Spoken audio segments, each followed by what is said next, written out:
एक बात मुझे समझ में नहीं आ रही है, भगवान राम कहां जन्म लिए? भारत में। भगवान कृष्ण कहां जन्म लिए? भारत में। 24 तीर्थंकर का कहां जन्म हुआ? भारत में। 10 गुरुओं का कहां जन्म हुआ? भारत में। सबसे ज्यादा मठ मंदिर भारत में, सबसे ज्यादा कथावाचक भारत में, सबसे ज्यादा लेखक बुद्धिजीवी भारत में, सबसे ज्यादा पत्रकार कलमकार भारत में।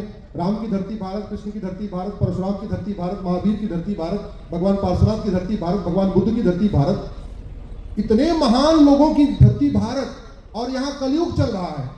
इनमें से कोई सिंगापुर में नहीं पैदा हुआ और वहां सतयुग चल रहा। किसी ने जन्म नहीं लिया जापान में। वो जापान वाले बेचारे यहां आते, भगवान बुद्ध की वो पंचतीर्थों पे जा जाके घूमते रहते। वहां को किसी ने जन्म नहीं लिया, किसी भी भगवान ने, किसी भी महापुरुष ने जन्म नहीं लिया, और वहां सतयुग चल रहा है। दुनिया के कम से कम 15-20 देश हैं जहां सतयुग चल रहा है, और यहां कलयुग चल रहा है। फर्क क्या है? सतयुग और कलयुग का फर्क यह है, हमारे यहाँ राम मंदिर तो है, लेकिन हमने राम नीति लागू नहीं किया। सिंगापुर में राम मंदिर तो नहीं है, लेकिन राम नीति लागू है, और राम नीति है भय बिन होए न प्रीत। हमारे यहाँ कृष्ण भगवान का मंदिर तो है, लेकिन हमने कृष्ण नीति नहीं लागू किया। जापान में भगवान कृष्ण का मंदिर तो नहीं है, लेकिन कृष्ण नीति लागू है। सठे साठन समाचार। हमारे पूर्वज कहते थे लोहा लोहे को काटता है, हम भूल गए। हमारे पूर्वज कहते थे न रहेगा बांस न बजेगी बांसुरी, हम भूल गए। हमने किसी समस्या का समाधान करने की कोशिश ही नहीं की। आपके थोड़ी दूर पे ही 2-3 साल पहले किसी की हत्या हुई थी उदयपुर में। किसकी हुई थी? जिन्होंने हत्या किया उन्होंने वीडियो बनाया था। हत्यारों ने कहा मैंने मारा है, कन्हैया लाल के परिवार ने कहा इन्होंने मारा है। और अभी क्या उनको सजा हो गई? क्या जोर से बोलिए? फांसी हुई? उनकी नागरिकता खत्म हुई? नहीं। 1984 में सिखों का नरसंहार हुआ था, किसी को फांसी हुई? 1990 में कश्मीर में नरसंहार हुआ था, किसी को फांसी हुई? इतनी सड़ी हुई न्यायिक व्यवस्था लेके हम बैठे हुए हैं। इतनी सड़ी न्यायिक व्यवस्था रहेगी तो कलयुग ही रहेगा। सतयुग स्थापित करने का एक ही तरीका है, राम नीति भय बिन होए न प्रीत, कृष्ण नीति सठे साठन समाचरे। कलयुग से सतयुग में जाने का एक ही तरीका है, justice with in year, justice for all. Bharat में 5 करोड़ मुकदमे चल रहे। 5 करोड़ मुकदमों में एक पार्टी चाहती होगी जल्दी से मुकदमा खत्म हो जाए, और एक पार्टी चाहेगी मुकदमा लंबा चले। जो दोषी होगा वो क्या चाहेगा? मुकदमा लंबा। और जो निर्दोष होगा वो क्या चाहेगा? मुकदमा जल्दी। जिसके घर पे कब्जा हो गया वो क्या चाहेगा? मुकदमा जल्दी। और जिसने कब्जा किया है वो क्या चाहेगा? मुकदमा लंबा चले। जो पीड़िता होगी वो चाहेगा मुकदमा जल्दी खत्म हो, सजा मिले। और जो बलात्कारी होगा वो क्या चाहेगा? मुकदमा लंबा। तो हमारी न्यायिक व्यवस्था किसके पक्ष में? जोर से बोलिए जरा। अपराधियों के पक्ष में। हमारी न्यायिक व्यवस्था घूसखोरों के पक्ष में है, जमाखोरों के पक्ष में है, मिलावटखोरों के पक्ष में है, कालाबाजारियों के पक्ष में है, नशा तस्करों के पक्ष में है, मानव तस्करों के पक्ष में है। हमारी न्यायिक व्यवस्था आतंकवादियों के पक्ष में है, अलगाववादियों के पक्ष में है। हमारी न्यायिक व्यवस्था जो अराजकता फैलाते हैं, जो अपराधी हैं, उनके पक्ष में। 35 साल पहले 1990 में कश्मीर में नरसंहार हुआ। एक आतंकवादी ने बोला हमने सेना के 4 जवानों को मारा, और बाकायदा टीवी में है वो। उसका आप गूगल पे जाइए, टीवी में आपको उसका वीडियो मिलेगा। उसने खुद ही कहा हाँ हमने मारा। और सेना के जो हमारी विधवा बहनें हैं वो कह रही हैं हाँ इसने मारा। और 35 साल बीत गया, अभी मुकदमा डिस्ट्रिक्ट कोर्ट में चल रहा है। अगर आज सजा हो जाए तो हाई कोर्ट में अपील होगी, हाई कोर्ट से फिर सजा हो जाए, फिर सुप्रीम कोर्ट में अपील होगी, और जब तक सुप्रीम कोर्ट का फैसला आएगा तब तक वो खुद ही प्यारा हो जाएगा। तो फिर कानून का खौफ कैसे पैदा हो? व्यापारियों से एक्सटॉर्शन होता है, व्यापारी कुछ नहीं कर पाते। क्यों? अरे यार पुलिस में जाएंगे, खामखा छोड़ो ना, काहे टेंशन, मुकदमा 20-30 साल चलेगा। आधी समस्याओं का मूल कारण ये सड़ी हुई न्यायिक व्यवस्था है। इस सड़े हुए आपके विधानसभा में चर्चा हुई? नहीं।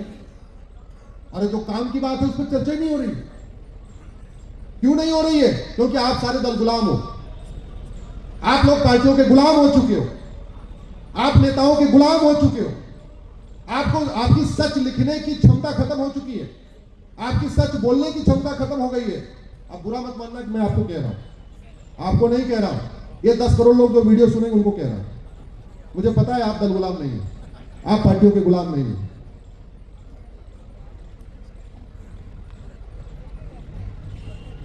इस देश में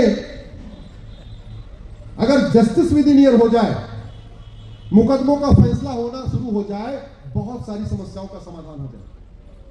अभी राजस्थान से एक सज्जन आए, वैसे समाज के थे, 40 साल लग गया उनको अपना घर छुड़ाने में। जिसको किराया दिया था वो खाली नहीं कर रहा।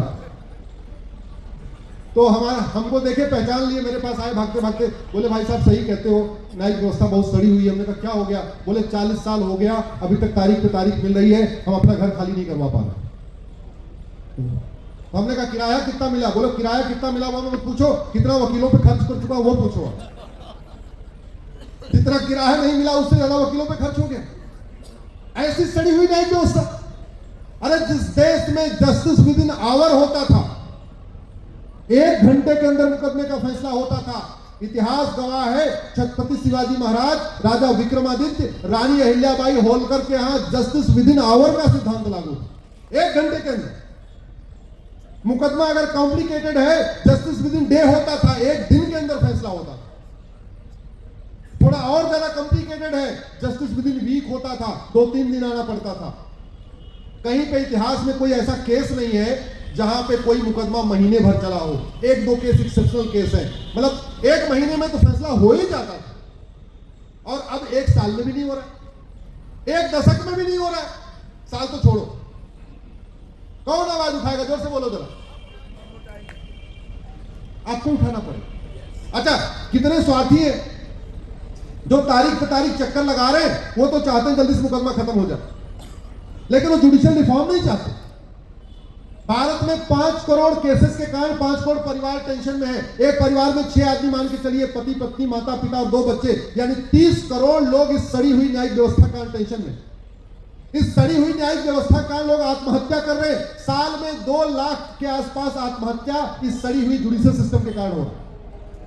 लोग फर्जी केस से परेशान होकर आत्महत्या कर रहे हैं, फर्जी एफआईआर से परेशान होकर आत्महत्या कर रहे हैं, फर्जी जांच से परेशान होकर आत्महत्या कर रहे हैं, फर्जी फैसलों से परेशान होकर आत्महत्या कर रहे हैं। लोग तारीख से जाके परेशान होकर आत्महत्या कर रहे हैं।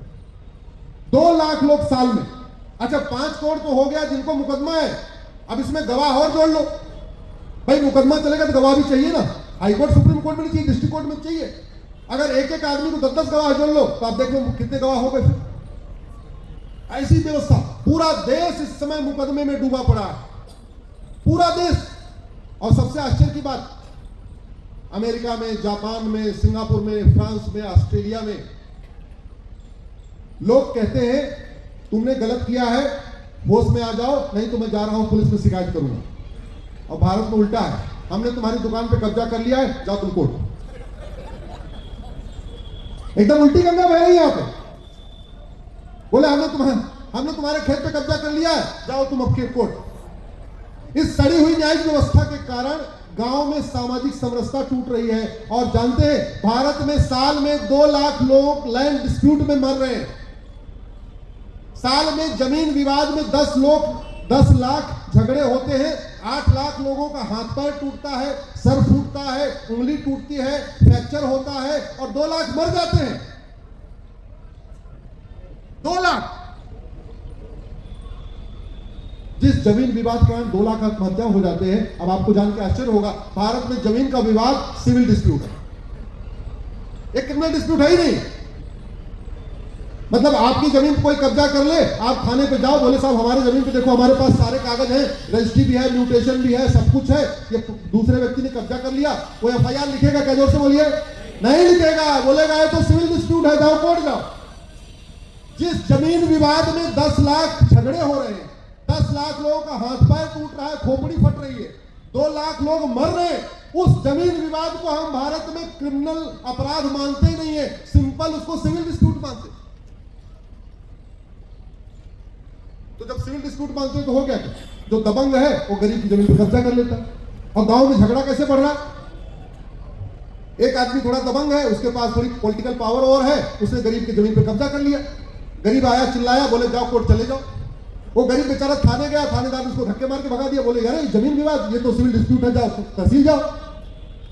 अब वो तहसील ढूंढे, तहसील गया, बोले नहीं नहीं अब तो जिले में जाओ, मुकदमा जिला में चलेगा।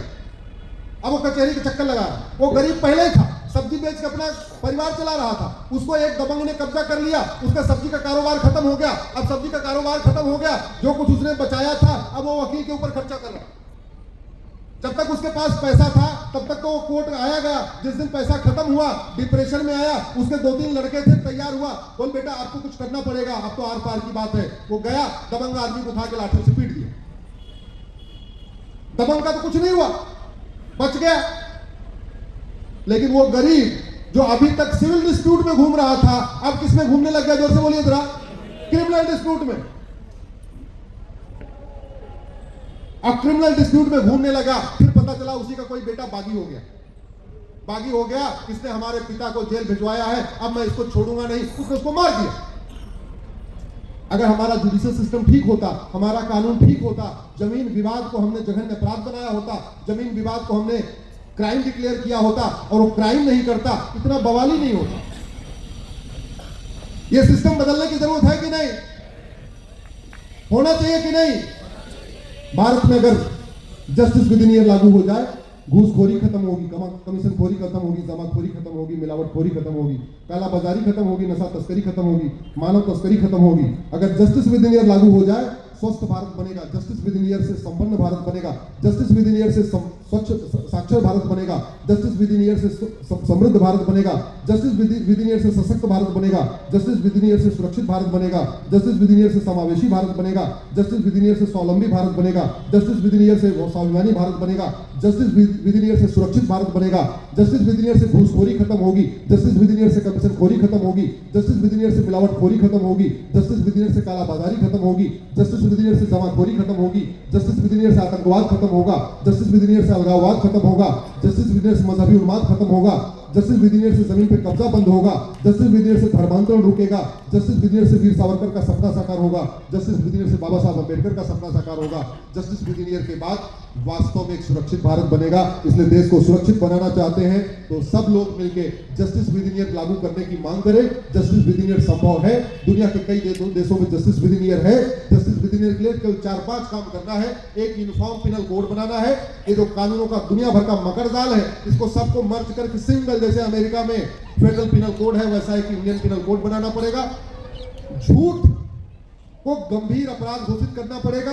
झूठी शिकायत, झूठी जांच, झूठी गवाही को सीरियस क्राइम डिक्लेयर करना पड़ेगा। झूठ पकड़ने के लिए नार्को पॉलीग्राफ ब्रेन मैपिंग कानून बनाना पड़ेगा। एक यूनिफॉर्म पुलिस कोड और पुलिस चार्टर लागू करना पड़ेगा। एक यूनिफॉर्म एडमिनिस्ट्रेटिव कोड और एडमिनिस्ट्रेटिव चार्टर लागू करना पड़ेगा। एक यूनिफॉर्म जुडिशियल कोड और जुडिशियल चार्टर लागू करना पड़ेगा। इतना हम कर दे, जस्टिस विद इन ईयर हो जाएगा। भारत की 50% समस्या खत्म हो जाएगी और कानून बनाने की कोई लागत नहीं आती है। इसका मतलब जस्टिस विद इन ईयर लागू करने में कोई लागत नहीं आएगी और लागत नहीं आएगी, देश सुरक्षित हो जाएगा। सेना पे हम आतंकवाद से सुरक्षा के लिए, जबकि आतंकवाद से मैक्सिमम 2000 लोग मरते हैं, आतंकवाद से बचने के लिए हम परमाणु बम बनाते हैं, मिसाइल बनाते हैं, अग्नि ब्रह्मोस बनाते हैं, सब कुछ बनाते हैं। भारत में 25 लाख लोग अकाल मौत मर रहे हैं। उनको बचाने के लिए सिंपल केवल और केवल कानून बदलना है और कानून बदलने की कोई लागत नहीं होती है। अगर आप हमारी बातों से सहमत हैं, इस बात को उठाइए, बोलिए, लिखिए, जहां जहां कह सकते हैं वहां वहां कहिए। बोले भारत माता की